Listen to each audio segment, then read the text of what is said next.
Bien, vamos entonces ahora a revisar la parte de farmacología, ¿ya? Cardiovascular. Entonces, primero lo he dividido por grupos farmacológicos, ¿ya? Y luego desde el punto de vista clínico, ¿no? De acuerdo a las patologías. Entonces, acá vamos a ver los fármacos que bloquean el sistema renina-angiotensina-aldosterona, ¿ya? Y tenemos tres grupos de fármacos acá. Los que directamente inhiben a la renina, ¿ya? Los famosos IECAS, ¿no es cierto? Los que te bloquean a la ECA, que ya saben está presente en el endotelio de los vasos, y los ARA2, o también llamado BRAT, porque son los que bloquean los receptores de la angiotensina 2, que vienen a ser los receptores AT1. Entonces miren, a tres niveles diferentes podemos bloquear lo que viene a ser el sistema renina, ¿no? Dentro de los inhibidores directos de la renina tenemos el famoso alisquiren, ¿ya? Ese es el fármaco que tienen que recordar, el alisquiren. De los IECAS, bueno, bien conocidos por ustedes, ¿no? Captopril, enalapril, lisinopril, ¿ya? De los ARA2 o BRAT, que son los que bloquean los receptores malos, los receptores AT1, tenemos valsartán, candesartán, losartán. ¿Ya? Valsartán, candesartán, losartán son los famosos BRAT o ARA2, que son los que bloquean los receptores AT1 de la angiotensina 2. Muy bien, ya tenemos entonces o ya conocemos el mecanismo de acción. Entonces, en el caso del alisquiren, como te bloquea arriba directamente a la renina, entonces te das cuenta que el alisquiren va a producir disminución de angiotensina 1, disminución de angiotensina 2, porque bloquea desde arriba, ¿no? En el caso de los IECAS hay algo especial que quiero que recuerden. Los IECAS te van a disminuir la síntesis de la angiotensina 2, porque bloquean la enzima que lo produce, que es la ECA. Pero también una función de la ECA, miren por acá, es que metaboliza la bradicinina y lo convierte a péptidos inactivos. Recuerden que la bradicinina es un vasodilatador, trabaja con el óxido nítrico. Entonces, al bloquear también acá la ECA, entonces, ¿qué vamos a producir? Aumento de bradicinina. Entonces, ese es un efecto importante de los IECAS. Bajan la angiotensina 2, que es un potente vasoconstrictor, y aumentan bradicinina, que es un potente vasodilatador. Y los BRAT no tienen nada que ver con los de arriba. Los BRAT o ARA2 bloquean los receptores. Por lo tanto, acá no hay aumento de bradicinina, no hay aumento de otros metabolitos. Entonces acá la bradicinina, ojo, en el caso de los ARA2, está normal. ¿Ya? Está normal. Ya está. Eso es importante recordarlo para ver sus efectos adversos, como vamos a ver. Ya está. Entonces ya sabes el mecanismo de acción, ahora veamos las indicaciones. ¿Ya? ¿En dónde utilizamos estos fármacos? Miren, estos fármacos son importantes en el paciente con falla cardíaca. ¿Ya? Son los fármacos que bajan la poscarga, ¿ya? Son los fármacos que bajan mortalidad en el paciente con falla cardíaca. También se utilizan en los pacientes diabéticos para la nefropatía diabética. Recuerden que son fármacos antiproteinúricos, entonces en microalbuminuria, proteinuria también son de elección. Son antihipertensivos, justamente el paciente hipertenso diabético, el paciente hipertenso con falla cardíaca, hay que darle IECA por esas indicaciones que hemos mencionado. También si el paciente tiene hipertrofia del ventrículo izquierdo, porque los IECAS y los ARA2, recuerden que además de ser antiproteinúricos, son antirremodeladores. ¿Te recuerdas que la angiotensina 2 producía fibrosis? Entonces, al bloquearla es un antirremodelador, por eso en hipertrofia ventrículo izquierdo, un paciente con infarto y además tener hipertensión, es indispensable el uso de los IECAS, ¿no? Entonces, esas son las indicaciones. ¿Ya? También en el hipertenso con falla renal crónica. Pero para que tú en un paciente renal crónico puedas utilizar los IECAS, debes tener dos condiciones. Uno, que la tasa de filtración sea más de 30 mililitros por minuto y que los niveles de potasio estén normales o bajos, menos de 5.5. Si el potasio está normal y la tasa de filtración es más de 30, puedes dar IECAS para controlar la presión en un paciente con falla renal crónica. ¿Ya? Muy bien, entonces por ahí van las indicaciones de estos fármacos, ¿correcto? Por ahí. ¿Y cuáles son sus reacciones adversas? Sus reacciones adversas, la más frecuente, recuerden que es la tos seca vespertina, que es por el aumento de bradicinina. Esto lo vemos con los YECAs, más no con los ARA2. Entonces, ¿por qué? Porque los YECAs son los que producían el aumento de bradicinina. Los ARA2 no producen aumento de bradicinina, por eso estos efectos adversos son los que se ven con los YECAs, y eso es lo que tienes que tener en cuenta. Ahora, la más grave es, ¿no es cierto?, el angioedema. El angioedema es el más grave. Ya está. Esto se ve con los YECAs, más no con el ARA2. Contraindicaciones. ¿Cuándo están contraindicados los YECAs? En el embarazo. La gestante no puede utilizar ninguno de estos fármacos. Son de la clase D de la FDA. Por lo tanto, hay contraindicación, ¿no?, relativa, porque tienen efecto teratogénico. Entonces, no puedes utilizar YECA ni ARA2 en la gestante, ni tampoco en la estenosis bilateral de la arteria renal. Ahí también está contraindicada. Estenosis bilateral de la arteria renal. También en la falla renal avanzada no puedes utilizar, o sea, cuando ya la tasa de filtración está muy baja, menos de 30, o los niveles de potasio están elevados, no puedes utilizar los YECAs, porque recuerda que los YECAs, los ARA2, elevan los niveles de potasio, igual que la espironolactona, que es un ahorrador de potasio. Entonces, mucho cuidado con esos fármacos que elevan los niveles de potasio, porque pueden agravar una falla renal. Tienes luego los beta bloqueadores. Recordar los receptores adrenérgicos para entender esto, ¿no? Recuerden que los alfa 1 están en los vasos y hacen vasoconstricción. Miren, vasoconstricción. Los beta 2, por el contrario, hacen vasodilatación.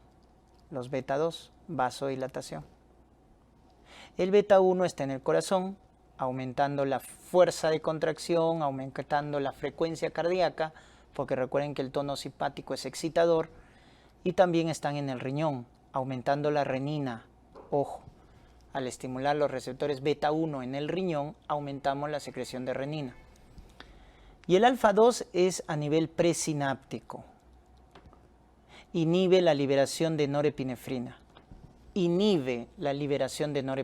Por lo tanto, tiene un efecto regulador. Entonces, el mecanismo de acción lo dice su nombre. El mecanismo es que bloquean a estos receptores.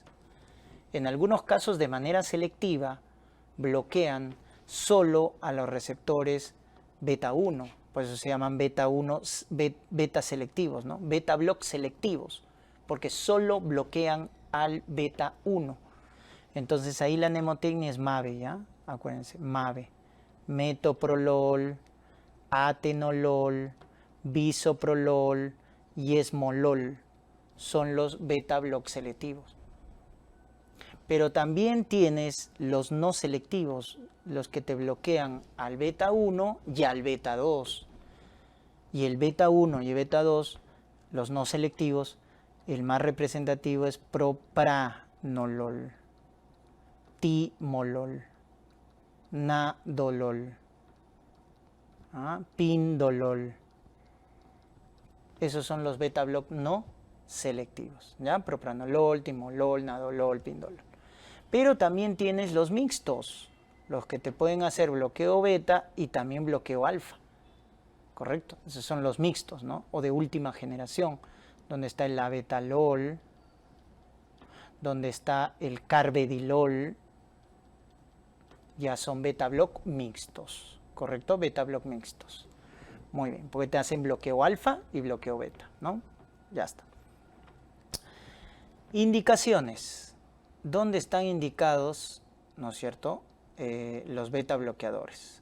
A ver, las indicaciones de los beta bloqueadores, mucho cuidado, es que son los antianginosos de primera línea, ¿no es cierto? Entonces lo indicamos en angina de pecho, porque son de primera línea, ¿ya? En angina estable, en angina de pecho.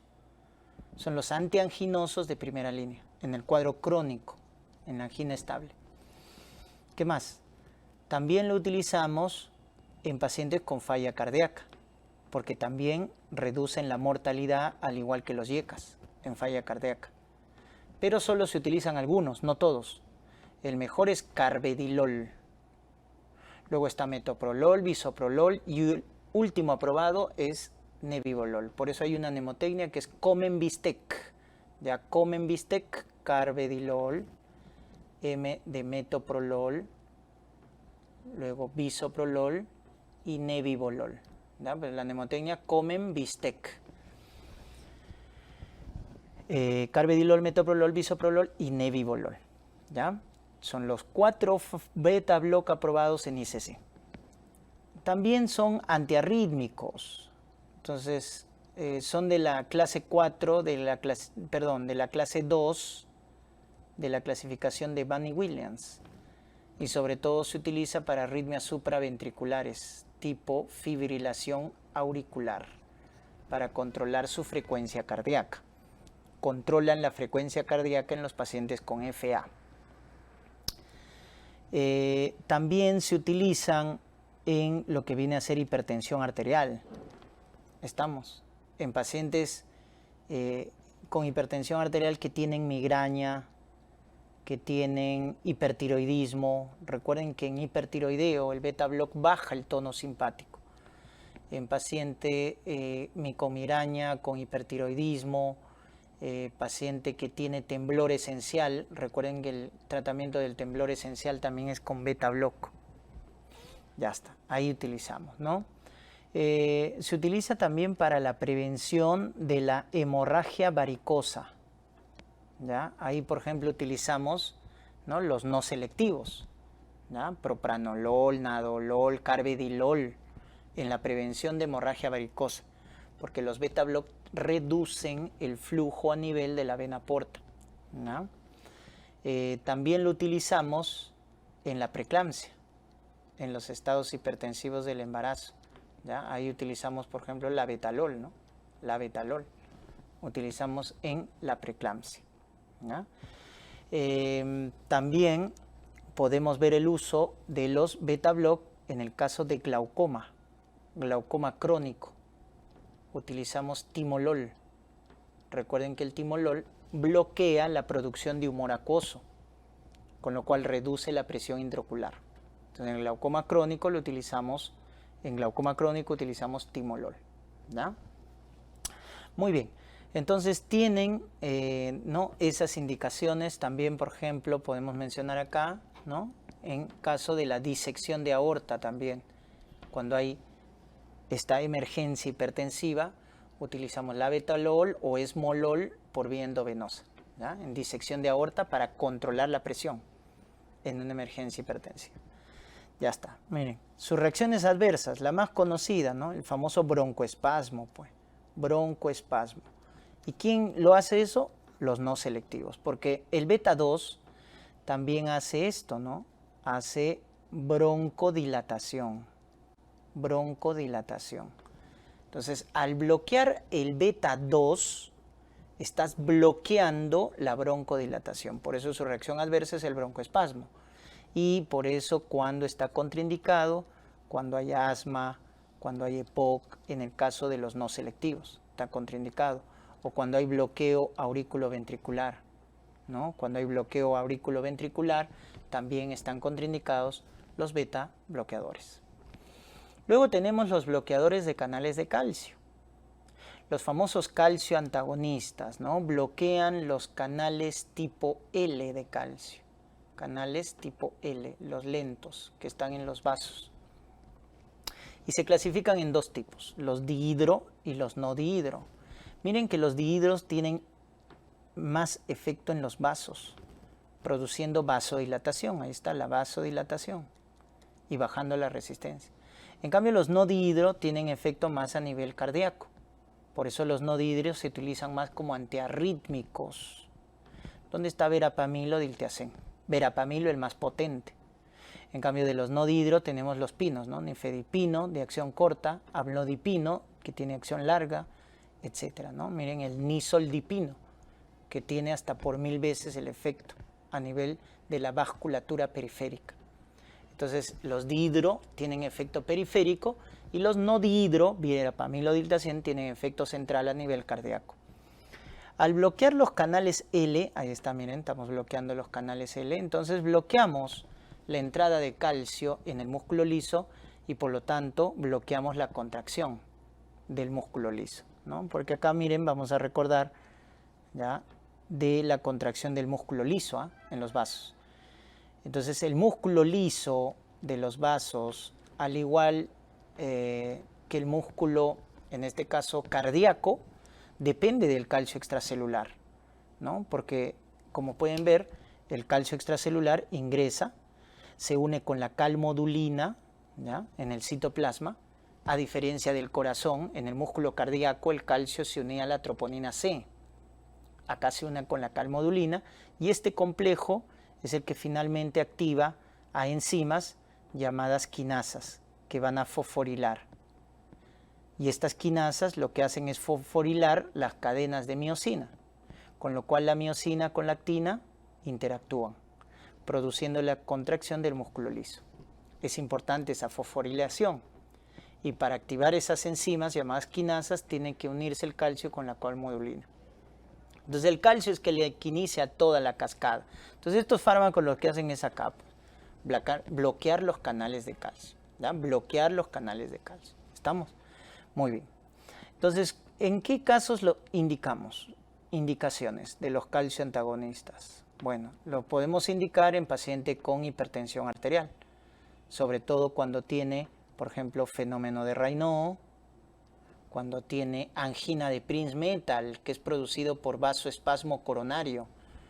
Los calcio antagonistas son buenos vasodilatadores también a nivel del corazón.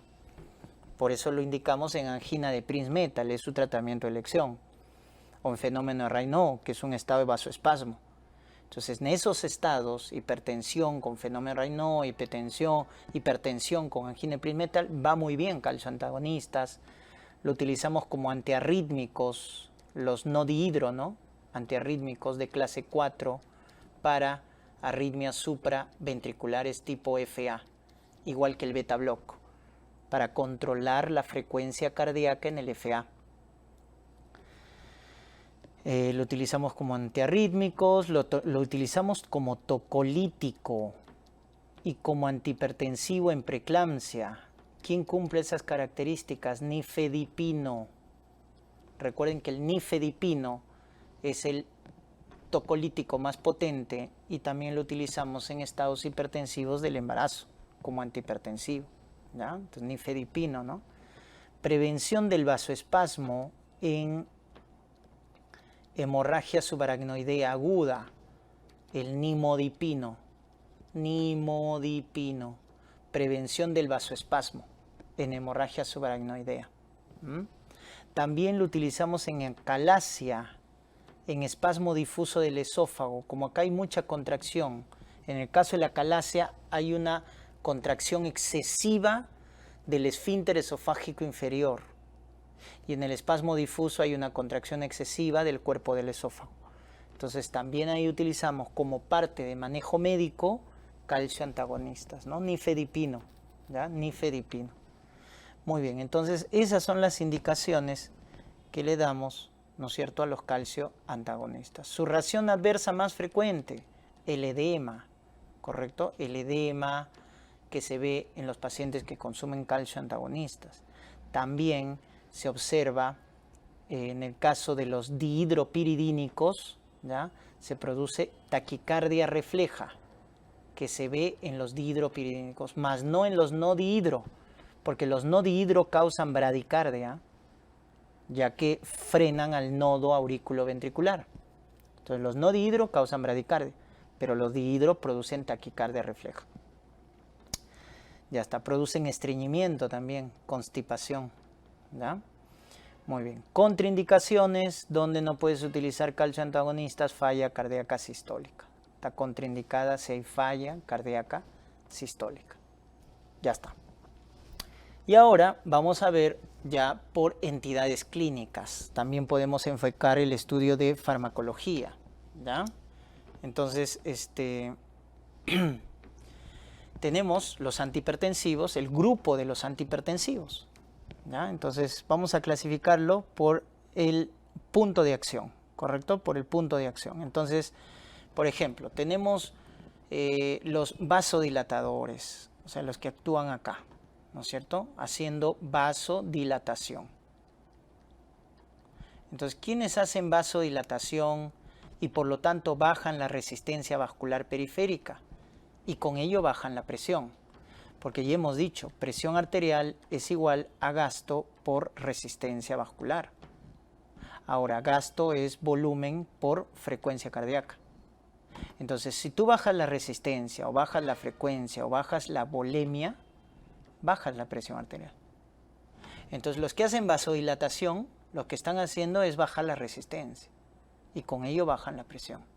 Entonces, por ejemplo, ahí ¿quiénes están? Están los IECAS, ¿no? O sus hermanas, los ARA2, que ya saben la diferencia, ¿no? Los IECAS trabajan un nivel más superior, bloqueando a la ECA. Y los ARA2 bloquean los receptores. Entonces los IECAS bloquean la síntesis de angiotensina 2 y los ARA2 bloquean los receptores AT1 de la angiotensina 2. ¿Ya? Son potentes vasodilatadores mixtos, ¿ah? Tanto arterial como venoso, pero principalmente arterial, ¿no? Más que venoso. Son principalmente vasodilatadores arteriales. ¿Ya? Muy bien. Otro grupo de antihipertensivos que también son vasodilatadores son los calcioantagonistas, definitivamente. Los calcioantagonistas, al bloquear los calcios tipo L, generan vasodilatación, como hemos visto, ¿ya? También están acá otros vasodilatadores directos, como la hidralacina, ¿ya? La hidralacina también es un vasodilatador que lo utilizamos en crisis hipertensivas. Los derivados de nitratos, el nitroprusiato, que es el antihipertensivo más potente, ¿no? También es un vasodilatador mixto, miren, porque la hidralacina es principalmente arterial, el calcio antagonista también, pero el nitroprusiato, al igual que los IECAS, son vasodilatadores mixtos, tanto arterial como venoso, pero es más potente el nitroprusiato, es más potente. Por eso se considera el antihipertensivo más potente. Entonces, esos son los vasodilatadores, ¿no? Como antihipertensivos. Vamos con otro grupo de antihipertensivos, ¿no? Los que trabajan, por ejemplo, a nivel central, a nivel del sistema nervioso central, ¿no? Están los agonistas alfa 2. Agonistas, ojo, muchas veces se equivocan acá. Está la clonidina, está metildopa. Metildopa, clonidina son antihipertensivos cuyo mecanismo de acción es estimular los alfa 2. ¿Y te acuerdas qué hacía el alfa 2? Regulaba, porque el alfa 2 te inhibía la liberación de norepinefrina. Inhibía la liberación de norepinefrina. Entonces es un regulador de la liberación de norepinefrina, ¿ya? Luego tienes acá los que trabajan a nivel cardíaco, que son los beta bloqueadores, ¿ya?